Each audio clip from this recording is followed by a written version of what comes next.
हूं आपके साथ आस्था कौशिक। बहराइच में भेड़िया रिटर्न्स, कैमरे पर कैद हुआ एक बार फिर से आदमखोर। पूरी खबर आगे आपको दिखाएंगे और साथ ही 24 बच्चों की मां होने का दावा करने वाली एक महिला का सच भी सामने आया है। यह रिपोर्ट भी आगे आपको दिखाएंगे।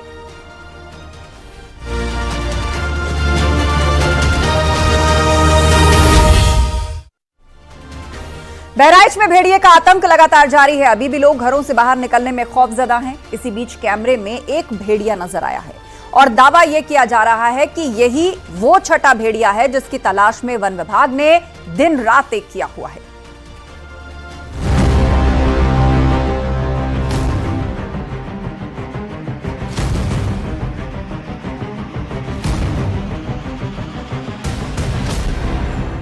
बहराइच में आतंक का दूसरा नाम बने भेड़िए की दहशत है कि कम होने का नाम नहीं ले रही है। छठे भेड़िए की तलाश काफी दिनों से चल रही है, लेकिन अभी तक भेड़ियों का सरदार हाथ नहीं आया है। वो लगातार वन विभाग के कर्मचारियों को छका रहा है। इसी सर्चिंग अभियान के दौरान एक बार फिर भेड़िया कैमरे पर नजर आया। वीडियो में भेड़िया चहलकदमी करता हुआ दिख रहा है। सुबह के समय भेड़िया कैमरे में कैद हुआ है। महसी के सिकंदरपुर इलाके का ये वीडियो होने का दावा किया गया है। भेड़िए के दिखने की खबर के बाद आसपास के गांवों में भी हड़कंप मच गया। 5वां भेड़िया 10 सितंबर को पकड़ा गया था, लेकिन उसके बाद से वन विभाग के हाथ खाली है। भेड़िए अब तक 10 लोगों का शिकार कर चुके हैं, जिसमें 9 बच्चे शामिल हैं। 50 से ज्यादा लोग भेड़िए के हमले में घायल हैं। भेड़िए को पकड़ने के लिए 200 से ज्यादा कर्मचारी दिन रात जुटे हैं। लोग रात में भी पहरेदारी कर रहे हैं। कैमरों से निगरानी हो रही है। जाल बिछाए गए हैं, लेकिन फिर भी कामयाबी दूर है। अब सिकंदरपुर में भेड़िए के दिखने का दावा है, जिससे वन विभाग भी अलर्ट हो गया। उसकी धरपकड़ के लिए एड़ी चोटी का जोर लगाया जा रहा है। पिछले हफ्ते भी 2 भेड़ियों के दिखने का वीडियो वायरल हुआ था, जो बहराइच के नानपारा तहसील का बताया जा रहा था, जिनकी तस्वीर वहां एक घर पर लगे सीसीटीवी कैमरे ने कैद कर ली। भेड़िए के दिखने के 2 वीडियो सामने आए थे। इसमें दोनों भेड़िए एक बकरी को अपने साथ उठाकर ले जाते हुए दिखाई दिए। दावा था कि नानपारा के जिस घर में सीसीटीवी लगा था, उसके मालिक ने जब अपने घर की सीसीटीवी फुटेज खंगाली तो उसी में भेड़िए की चहलकदमी देखी गई, जिसके बाद उसने सोशल मीडिया पर भेड़ियों का वीडियो वायरल कर दिया। वन विभाग 6 भेड़ियों के होने का दावा कर रहा था, लेकिन यहाँ तो एक साथ 2 भेड़िए दिख गए। अब सवाल है कि क्या इलाके में भेड़ियों की संख्या ज्यादा है, जिससे वो बार बार रात में लोगों और मवेशियों पर हमला करने आ रहे हैं। वहीं ग्रामीण भी समय समय पर भेड़िए के दिखने की बात करते रहे हैं। अब अगर भेड़ियों की संख्या ज्यादा होगी तो फिर वन विभाग के लिए भी चुनौती बढ़ने वाली है। अब एक बार फिर कैमरे में भेड़िए की तस्वीर कैद हुई है, जिसमें वो अकेला घूमता हुआ दिखाई दे रहा है। महसी तहसील के दर्जनों गांव खौफ के साए में जी रहे हैं। महसी तहसील में भेड़ियों का खूनी खेल जुलाई में शुरू हुआ था। छठा भेड़िया अभी भी आजाद घूम रहा है। उसके पकड़े जाने का इंतजार है। वहीं झांसी में भी भेड़िए का आतंक दिखा है। शाहजहांपुर थाना क्षेत्र के पुलगहना गांव में भेड़िए ने एक महिला पर हमला कर दिया, जिससे वो जख्मी हो गई। महिला खेत से अपने घर लौट रही थी। महिला के शोर मचाने पर आसपास के किसानों ने लाठी डंडों से भेड़िए को भगाने की कोशिश की। बाद में ग्रामीणों की भीड़ जुटने के बाद भेड़िया जंगल की तरफ भाग खड़ा हुआ। भेड़िए के हमले में घायल महिला को ट्रॉमा सेंटर में भर्ती कराया गया है। पाँव में काटे और पिछाई आदमी है दे 2 लठ लाए थे। वो एकदम दौड़ो सो घोड़े में चिपक गओ। वो बस सोन आदमी ने हमने की बचाओ बचाओ, सोन आदमी ने 3-4 लठ दाए और तब भी नहीं छोड़ो। बाने फिर बड़ी देर छोड़ो, एक बार आ गओ, फिर बाने दाए लठ। तो इस तरह बहराइच सीतापुर के बाद अब झांसी में भी भेड़िए का खौफ दिखाई दे रहा है। बहराइच से न्यूज 18 के लिए अखिलेश कुमार के साथ ब्यूरो रिपोर्ट, न्यूज 18।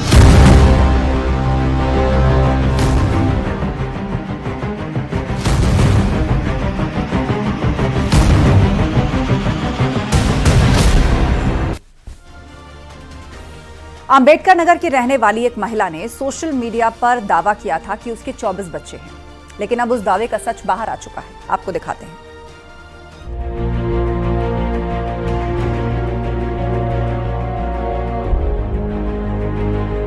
ये खुशबू पाठक हैं, जिनके सोशल मीडिया पर कई वीडियो वायरल हुए हैं। कई यूट्यूबर इनका इंटरव्यू ले चुके हैं, क्योंकि खुशबू ने अपने बारे में एक बात बताकर सनसनी फैला दी थी। महिला का दावा था कि उसके 24 बच्चे हैं। ये अपने आप में बहुत अजीब था, क्योंकि ऐसे मामले विरले ही देखे और सुने जाते हैं, और खुशबू की उम्र भी इतनी नहीं है जिससे इस पर आसानी से यकीन किया जा सके। अब खुशबू के इसी दावे के बारे में जानने के लिए न्यूज़ 18 की टीम उसके गांव चौधरीपुर बौराव जा पहुंची, लेकिन वहां जो देखा और सुना वो दावे के बिल्कुल ही विपरीत निकला। खुशबू पाठक का दावा पूरी तरह से झूठा निकला। उसके 24 बच्चे वाले दावे की भी पोल खुल गई, क्योंकि ऐसा कुछ भी नहीं था। खुशबू के 2 ही बच्चे हैं।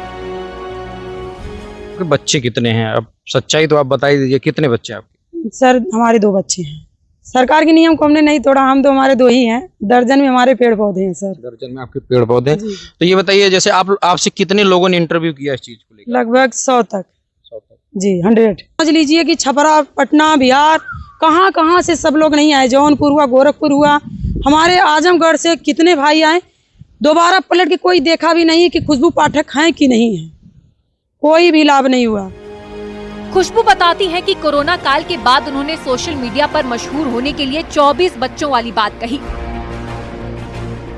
वो दावा करती थीं कि 23 साल की शादी में उनके घर 16 लड़के और 8 लड़कियां पैदा हुई, जिसके बाद तो सोशल मीडिया प्लेटफॉर्म पर सनसनी फैल गई। कई यूट्यूबर उनके पास आए, जिनमें वो 24 बच्चों वाली बात दोहराती थी। खुशबू का कहना है कि उन्हें कोई फायदा नहीं मिला है। इंटरव्यू लेने वाले उन्हें आश्वासन भी दे गए, लेकिन अब वो खुद को ठगा सा महसूस कर रही हैं। वो अभी भी मुफलिसी की जिंदगी जी रही हैं। एक जर्जर मकान में अपने पति और 2 बच्चों के साथ रहती हैं। उनके पति ड्राइवर हैं। और हम हाउस वाइफ हैं, वीडियो बनाते हैं। वीडियो से भी कोई अर्निंग नहीं हो रही है, कुछ भी नहीं हो रहा है। बच्चे कैसे पढ़ते हैं, फीस तक उधार है। 10 से 15 हजार तक फीस बाकी है, कोचिंग से लेके स्कूल तक।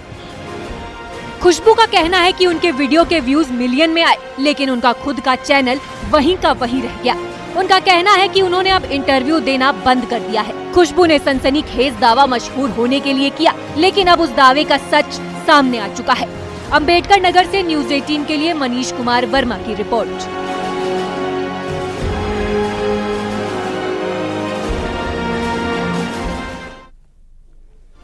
मुजफ्फरनगर के एक होनहार छात्र का पैसों के चलते आईआईटी में दाखिला नहीं हो सका। छात्र अतुल ने आईआईटी के लिए परीक्षा पास की, लेकिन किसी तरह पैसों का इंतजाम भी कर लिया, लेकिन फिर भी उसकी मेहनत रंग नहीं लाई और अतुल ने अब अदालत की शरण ली है।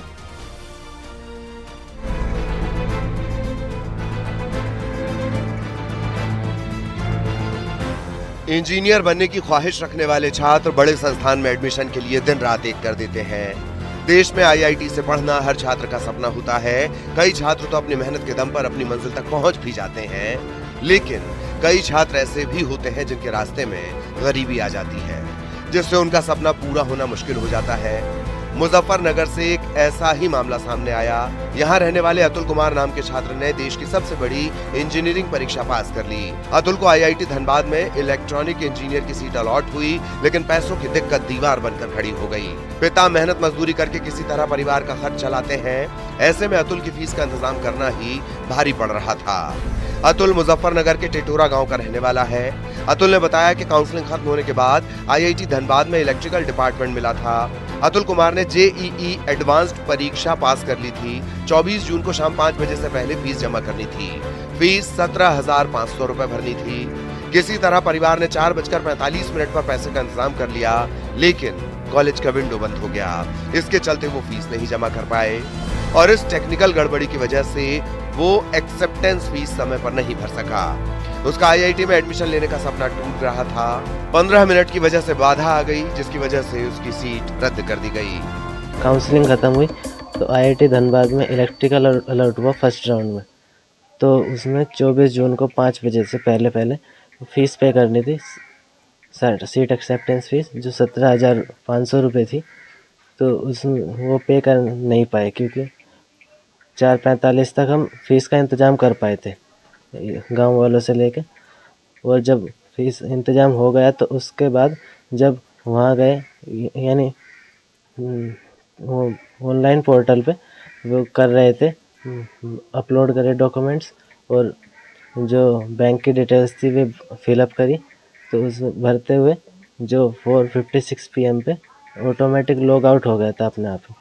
तो इसके वजह से हमें बैंक की डिटेल्स और बैंक अकाउंट की जो डिटेल्स थी और डॉक्यूमेंट अपलोड थे दोबारा करने पड़े, और वो करते करते ही टाइम ओवर हो गया। 5 PM डेडलाइन थी, तो फिर पे नहीं कर पाए फीस। सालों की मेहनत और बिखरते सपनों को देखकर अतुल ने अदालत का दरवाजा खटखटाया। झारखंड हाईकोर्ट के बाद वो सुप्रीम कोर्ट पहुंचा, जहां उसने अपने भविष्य के लिए उम्मीद की किरण नजर आई। सुप्रीम कोर्ट ने उसके प्रति सहानुभूति दिखाई। संयुक्त सीट आवंटन प्राधिकरण और IIT मद्रास से जवाब मांगा गया। अतुल की परीक्षा के संबंध में जानकारी मांगी गई। सोमवार 30 सितंबर को मामले की अगली सुनवाई होगी। अतुल के पिता राजेंद्र एक फैक्ट्री में मजदूरी करते हैं। मैं तो जंगल भार का ही करती हूँ, डंगरा ढोरा का। अच्छा। और ये सिलाई का काम करा जी। आपके और बेटे भी पढ़ रहे हैं? हाँ जी। अभी तो उधार ले गए जगह बेच के। मामला जो है हाई कोर्ट के बाद सुप्रीम कोर्ट में सुप्रीम कोर्ट तक पहुंच गया। तो संघर्ष कर रहा है लगातार। हाँ आप जी, क्या हाँ। कहेंगे? आप जैसे प्रथम दृष्टि तो पहले टीचर आप ही रहे। हाँ नहीं, वो तो बहुत अच्छा स्टूडेंट है, और मैं तो भाई ये ही वो करता हूँ कि उसका उसमें सिलेक्शन हो जाना चाहिए। फीस वास्तव में उसकी स्थिति वो गरीब है, तो उसका जो है नहीं कर पाया फीस, तो उसको कुछ वो मिलना चाहिए। अतुल के गांव में इस वक्त हलचल काफी बढ़ गई है। सभी की नजर सुप्रीम कोर्ट पर टिकी है। अतुल के परिवार की तरह सभी यही चाहते हैं कि अतुल के रास्ते की बाधा हट जाए और उसका IIT में पढ़ने का सपना पूरा हो जाए। मुजफ्फरनगर से न्यूज़ 18 के लिए बिनेश पामार की रिपोर्ट।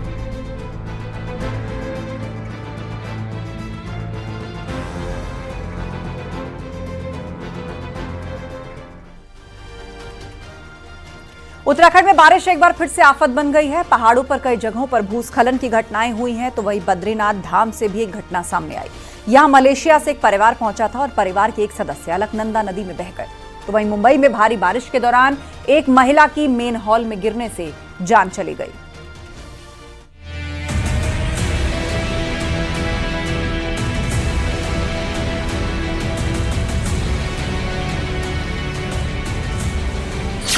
अलकनंदा नदी उफान पर दिख रही है। लहरें सब कुछ अपने साथ बहाने को आमादा है। इन्हीं लहरों के बीच फंस गया मलेशिया से आया एक परिवार। अलकनंदा नदी की धारा अपने साथ एक शख्स को बहाते ले जा रही है। बेहद ही खौफनाक तस्वीरें हैं। वो पानी के लहरों के बीच संघर्ष कर रहा है, लेकिन पानी उसे अपनी ओर खींच रहा है। वहाँ से तेज है ना थोड़ा। काफी देर तक वो लहरों के साथ संघर्ष करता रहा, कोशिश करता रहा कि किसी तरह नदी के किनारे पहुंच जाए, लेकिन ऐसा नहीं हो पाया। पानी का वेग उसे अपने साथ बहाता ले गया। वो पूरी तरह से जलधारा में फंस चुका था। काफी जद्दोजहद के बाद भी वो लहरों से ज्यादा देर तक मुकाबला नहीं कर पाया। थोड़ी देर बाद वो शख्स फिर नहीं दिखाई दिया। दरअसल पानी में बहा शख्स मलेशिया से अपने परिवार के साथ आया था। वो अपने पिता के साथ बद्रीनाथ दर्शन के लिए पहुंचा था। नदी में बहने वाले शख्स मलेशिया में रहने वाले भारतीय मूल के डॉक्टर वल्लभ थे। जानकारी के मुताबिक वो अपने पिता के साथ अलकनंदा नदी के किनारे आए थे। इसी दौरान उनके पिता का पैर अचानक से फिसल गया और वो नदी में बहने लगे। उन्होंने शोर मचाना शुरू किया। पिता को बहते देख डॉक्टर वल्लभ ने भी पानी में छलांग लगा दी। शोर सुनकर SDRF और स्थानीय पुलिस भी मौके पर पहुंच गई। काफी मशक्कत के बाद SDRF ने अलकनंदा में गिरे डॉक्टर वल्लभ के पिता को तो किसी तरह बचा लिया, लेकिन उनका कोई पता नहीं चल पाया, क्योंकि वो नदी में ज्यादा गहराई वाली जगह पर पहुंच गए थे। इसके बाद बचाव टीम ने उनकी काफी तलाश की, लेकिन उनका कोई पता नहीं चल पाया। रात होने लगी, जिसकी वजह से रेस्क्यू ऑपरेशन को रोकना पड़ा। पुलिस के मुताबिक दोनों बाप बेटे बद्रीनाथ धाम में दर्शन से पहले गांधी घाट पर स्नान करने गए थे, लेकिन पैर फिसलने से हादसा हो गया। डॉक्टर वल्लभ के पिता की पहचान सुरेश के रूप में हुई है। बाद में उन्हें अस्पताल में भर्ती कराया गया। वल्लभ और उनके पिता मलेशिया के नामचीन डॉक्टर हैं। अपने बेटे के लापता होने से पिता बेहद ही आहत हैं।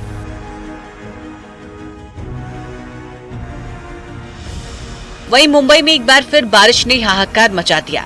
भारी बारिश की वजह से महानगरी पानी पानी हो गई, सड़कें दरिया में तब्दील हो गई, जिसकी वजह से जनजीवन पर बुरा असर पड़ा है। मुंबई में बीती रात तेज बारिश की वजह से एक हादसा सामने आया। अंधेरी में खुले मेन होल में 45 साल की महिला गिर गई, जिससे उसकी जान चली गई, जिससे बीएमसी की लापरवाही एक बार फिर से उजागर हो गई। यह हादसा उस वक्त हुआ जब महिला लौट रही थी। हादसे के बाद इस पर कई तरह के सवाल उठ रहे हैं। मुंबई में हर साल मानसून जमकर बरसता है और सड़कों का यही हाल दिखता है। कई बार हादसा सामने आने के बाद भी सबक नहीं लिया जाता। Bureau report, news 18।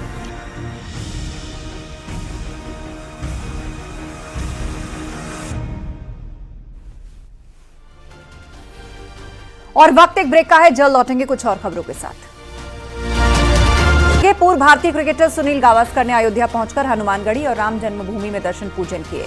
अयोध्या पहुंचे सुनील गावस्कर ने राम मंदिर ट्रस्ट के महासचिव चंपत राय से भी मुलाकात की और राम मंदिर निर्माण के बारे में उनसे जानकारी भी ली। बहुत अच्छा लगा, धन्य महसूस कर रहा हूँ अपने आप को, रामलला का दर्शन करने का मौका मिला। बहुत अच्छा, बहुत। तो 76 सालों में पहली बार सर एक ग्रीन पार्क में नया इतिहास लगा। घंटी बजा करके आप मैच का उद्घाटन करेंगे सर? नहीं, मैं नहीं कर रहा हूँ। जी सर, कल मैच भारत बांग्लादेश के मैच को लेकर करके क्या कहेंगे सर? मैच अच्छी हो जाएगी, 10 बजे शुरू हो जाएगी। जी जी।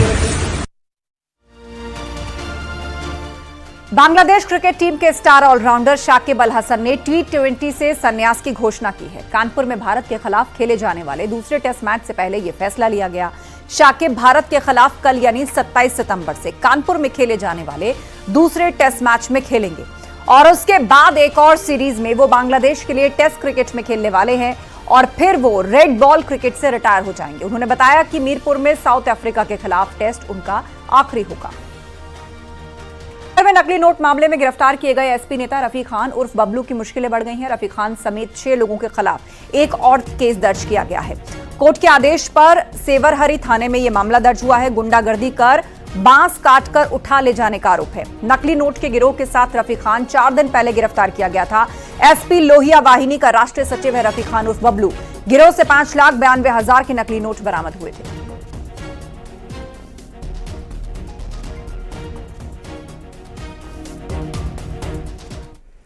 मऊ में घोसी सीट से एसपी सांसद राजीव राय को जान से मारने की धमकी दी गई है। अज्ञात नंबर से फोन करके ये धमकी उन्हें मिली है।